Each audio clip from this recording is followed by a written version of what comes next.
What's good with the fight fans, man? It's Kijana back with some fight predictions. My main card fucking picks right here. I'm really confident in my main card picks. I feel like some of these are really lopsided. But at the same time, man, you never know. It's the fight game. You don't know who the fuck's going to get knocked out. Or who's going to get submitted or what the fuck's going to happen. Doctor stoppage, anything. Someone could get injured. The fight might not even happen for certain shit. So any scenario could happen in the fight game. But yeah, my main fucking card picks. Kevin Holland versus Darren Stewart. I'm rocking with Kevin Holland all the way, dude. He's going to have the I'm pretty sure he's going to have the fucking reach advantage in this one. Let me check. I know he has the height advantage. He has a 3-inch height advantage and he has a 7-inch reach advantage. Kevin Holland, man, he's gritty. I like him. I'm a big fan of Kevin Holland. Ever since his debut versus Thiago Santos and he just didn't get put away. Thiago Santos couldn't even put him away, dude. And that was like a short notice fucking fight. So, like, I want to say like less than a week. Kevin Holland, like, he's a good fighter, dude. And he's taking it more serious, I feel like. His last few fights, he's been taking it a lot more serious, it looks like. Because before, he was doing a little bit too much showboating, too much talking, and he still talks. He still talks a lot, and I like that shit. But he just needs to just stick to what he's doing, man. He has 9 KO wins, 6 sub wins, 2 sub losses, and he's very active, dude. He won his last 2 fights, both by TKO/KO. Joaquin Buckley fucking knocked his ass out in the 3rd round. Something vicious. I liked it. I liked it a lot. Picked Kevin Holland in that one, man. Yeah, dude. I'm rocking with him. Darren Stewart's a decent fighter, man, and he's actually looked like he's improved a bit as well. He's pretty good with his double leg takedowns. He's got decent striking. I just don't trust his chin. Kevin Holland's too long. He sticks that jab out there, that cross. He's got fast hands. He's got good kicks. Uses his fucking T kicks very nicely. Keeps people at range, and uses his range. He uses his distance, his range, and his. He's got really precise strikes, dude. People don't realize how good of a actual kickboxer Kevin Holland is, dude. And he's good with his clinch work. I could see Kevin Holland putting Darren Stewart in a fucking clinch situation, maybe against the cage, maybe not against the cage, but putting him in a clinch situation and knocking his ass out with a knee or a fucking brutal elbow. I could definitely see that happening. So I'm rocking with Kevin Holland, man. He's just too explosive. He's too wiry. He's too unorthodox for Darren Stewart. I just don't see Stewart winning that one, unless he gets him to the ground and Kevin Holland just can't do anything. But even when Kevin Holland gets put to the ground, he usually pops back up pretty quickly, and he's got decent cardio as well. And what he did to Anthony Hernandez with that fucking knee, bro, to the body, vicious. Fucking vicious. I'm rocking with him all the way on this one. Next fight, Mackenzie Dern, ranked 15 versus Randa Marcos. I'm rolling with Mackenzie Dern. I'm rocking with Mackenzie Dern on this one. 8-1 record versus a 10-9 record. I mean, when you have almost as many losses as you have wins, I can't rock with you. I just can't. She has a 0.5-inch reach advantage for Randa Marcos does. Mackenzie Dern's just, she's too good with her submissions. This fight's going to end up on the ground.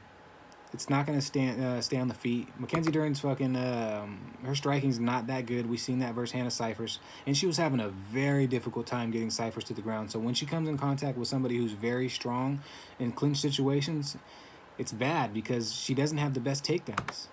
Mackenzie Dern does not have great takedowns, but she has great submissions, a great submission game. And a lot of these submission specialists don't have great takedowns, it seems like. But when they get you to the ground or in a situation where they can submit you, it's usually night-night. Randa Marcos, she has decent takedowns. She's got a really unorthodox fucking striking style. But I just don't feel like she's going to be... I don't feel like she's going to be a great matchup for Mackenzie Dern. I just don't. She did submit Angela Hill, which was shocking. I picked Angela Hill to win that one. She took her down quick and submitted her. So, I mean, who knows? Randa Marcos might even get a submission victory. I'm pretty sure she only has 1 submission victory in the UFC since being in the UFC. And she's fought a lot of fighters. She has more fight experience than Mackenzie Dern, at least in the UFC. But Dern's going to win this one. So I'm rocking with her. Next fight, Johnny Walker, ranked 11 versus Ryan Spann, ranked 12. I like how they're matching these people up right now. The matchmakers are doing a pretty decent job with these. I'm rolling with Johnny Walker, man. I know a lot of people are probably picking Ryan Spann. Johnny Walker doesn't have the greatest chin. He has a horrible gas tank, and I don't think it's changed. I think Johnny Walker's gas tank is probably still the same. He's very explosive for about a round, maybe a round and a half, a round in 2 minutes. at most. But this is gonna be a very interesting fight, dude. 17-5 record versus a 20-5 record. 6'6" versus 6'5". 3-inch reach advantage for Johnny Walker. I mean, Ryan Spann is long. He's rangy. He's got very nice leg kicks, and he knows how to keep his distance. He really does. Ryan Spann is not. He's not anybody to really play games with. Johnny Walker can showboat and do all this extra shit, but I mean, be careful versus Spann, because Spann has KO power, dude. Ryan Spann has some serious KO power. They don't call him Superman for no reason. I mean, he's on a fucking 1, 2, 3, 4, 5, 6, 7, 8 fight win streak. He's 4-0 in the UFC. I mean, he's got a KO win over Antonio Rogério Nogueira. That's not really that impressive. Nogueira's old. Devin Clark guillotine choke. That's kind of impressive. Devin Clark's a decent fighter. Sam Alvey split decision. Should have been. That was a horrible fight, actually. The Sam Alvey fight. I'm rolling with Johnny Walker. That just reminded me of how bad Ryan Spann's cardio is as well. So this is going to be the battle of cardio right here. Johnny Walker versus Ryan Spann is the battle of cardio because both these guys gas out very quickly. And I'm not one to talk. I'm not fighting. I'm not doing any stuff with like cardio like that. So I can't really talk, but in my own opinion, these guys' cardio should be a little bit better, or maybe move up weight classes and like stay at your natural weight so you have a little bit of better cardio, so the weight cut isn't as bad. It's not as draining on you. You're not as dehydrated coming into it. But Ryan Spann, dude, you gotta watch his guillotine chokes. He's very nasty. I mean, Johnny Walker, dude, if he puts him in a clinch situation, it's gonna be very, very bad for Ryan Spann. But Walker, man, he looked horrible versus Corey Anderson. Corey Anderson put his ass to sleep. He was supposed to be the next big thing. Everybody said he was gonna fight John Jones and possibly beat him. Talking all that shit, but that ain't gonna happen. Johnny Walker's, he's a good fighter, but his cardio is shit, and his chin is not that great. So he's just very explosive, he's very long, and he's very powerful. And those are 3 bad combos for anybody. So he's an offensive fighter, he's not a defensive fighter. Ryan Spann, he's kind of a counter striker. This is gonna be interesting. I'm rolling with Johnny Walker though. Next fight, Hamza Chimaev. There is no point of even talking about this one. There really isn't. Chimaev's going to dominate him. He's going to maul him. He's going to maul Gerald Meerschaert. And I hear Meerschaert is talking about, like, oh, he's his kryptonite. There's videos and shit on YouTube saying that he's Hamzat's kryptonite. It's not happening, dude. It's not. You're not anybody's kryptonite. Gerald Meerschaert has horrible cardio, really good submission game, 31-13 record. He has a lot of submission wins. It's not happening, dude. Meerschaert gasses out. He gasses out in almost every one of his fights, even when he's winning. And some of the wins that he comes up with are, I'm not going to say luck, but he's losing the fight and he ends up getting some kind of miraculous submission victory or a weird split decision or decision win. Hamza Chimaev's not even going to, he's going to dominate him, dude. He's going to dominate Gerald Meerschaert. If anybody picks Gerald Meerschaert as an underdog play, I don't even know what to say. I really don't. Chimaev is going to fuck this guy up bad in the first round. It's going to be over. He's not playing with people, dude. This guy's coming in. He's coming in to really maul you, dude. He's not even... I mean, people are saying that he's mimicking Khabib. He's doing all this. He's not mimicking him, dude. He's doing what he does, and that's fucking people up. So he gets you on the ground. He goes to his strong suit. He doesn't play games. He doesn't pitter-patter on the feet. He doesn't act like he's a boxer. He goes straight to the ground. He puts you on the ground. He gets in the top position. Holds your fucking wrist on one side against the cage, and he just ground and pounds you, dude. Plain and simple. He's got a big body frame. He knows how to use his body against you. He knows how to really sit heavy on you as a wrestler would. And he knows how to keep you in that position where you just gas out. And eventually you're going to get TKO'd or the ref's going to stop it. Chimaev is a fucking beast, dude. He is a beast. I'm not even going to say he's the next Khabib because I think he might even be better than Khabib in the future. I know it's kind of... people are probably going to say, man, it's way too early to be saying that. He hasn't really fought anybody. And he hasn't fought anybody. He fought fucking the debuter, Mikia Reese, whatever his name was. Didn't even get a strike in. And then he fought John Phillips, and John Phillips is garbage. Literally garbage. Of course he can knock people out. Anybody can knock people out. Anyone can knock someone out, dude. If you hit someone in the right spot, in the temple, in the chin, in the back of the head, any kind of weird spot. I know you can't hit in the back of the head in the UFC, but I'm just saying, in any kind of fight, any situation, anybody can get knocked out. So it's not that impressive. John Phillips, we all knew John Phillips was going to lose that fight. If you picked John Phillips, you don't watch enough fights. But yeah, anyways, Hamza Chimaev is going to fuck this guy up bad, really bad. If you're going to parlay anybody, make sure he's in it. I know he's going to be like a negative 600, probably negative 700 by the time the fights happen. Just do like a 3 to 5 person parlay, and you're going to come up a decent amount if all your other fighters win. But Chimaev is the lock. He's the lock of the night. I'm rocking with Chimaev all the way. He's in my parlay. He's already in my parlay. So next fight, enough about that. Donald Cerrone versus Nico Price, the cowboy versus the hybrid. This is a super exciting fight, dude. I am looking forward to this one so much. I'm a huge fan of Nico Price. I'm a huge fan of Donald Cerrone. It's hard for me to even bet against Cerrone because I'm such a big fan of him, but I'm rolling with Nico Price all the way. I'm rolling with the hybrid. Cerrone has 36 wins, 15 losses. The hybrid, 14-5 record. They're both coming off of losses. Cerrone's 6'1". Nico Price is 6 foot. But Nico Price has a 3-inch reach advantage. He has really wide shoulders, a very, very weird body frame. But it works. This body frame it works for him in this fight game, dude. Nico Price is a weird, wiry, explosive fighter. He'll be losing the fight, and all of a sudden he comes back and just fucks you up. The only person that really put it on him was Abdul Razak Hassan. I think that was his name. And he just put it on Nico Price, put him against the cage and knocked him out viciously. That was the only person that was he was too powerful for him, just too powerful for him. But Nico Price is a fast starter. Cerrone's a very slow starter. Don't get me wrong, Cerrone could knock out Nico Price. Nico doesn't have the best chin. He's a gritty fighter. He can take a punch, but too much punishment or something that's very accurate could put him to sleep. I'm rolling with Nico Price just for the simple fact that he has decent cardio, he has a very high output, and he starts off very fast with a lot of volume. And those are things that Cerrone does not do. He doesn't start off fast. Cerrone doesn't throw a lot of volume. He has a great combinations.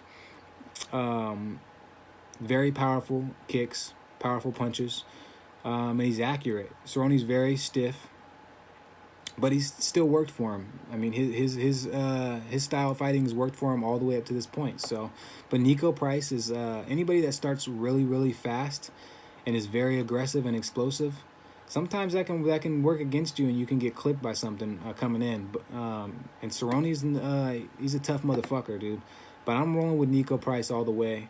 I could see him getting a KO or TKO victory within round 1 or 2. Anybody that swarms Cerrone is just not good. We've seen it in the Conor McGregor shit. It's not good. We've seen it with Darren Till to the body. And if you go to Donald Cerrone's body, like I've said in past videos, that is his weakness. Donald Cerrone's weakness is his body. Don't even go for his head. Go for his body if you're gonna fight him. He's had surgery on his abdomen and shit. That shit got ripped open in bull riding or whatever the fuck it was.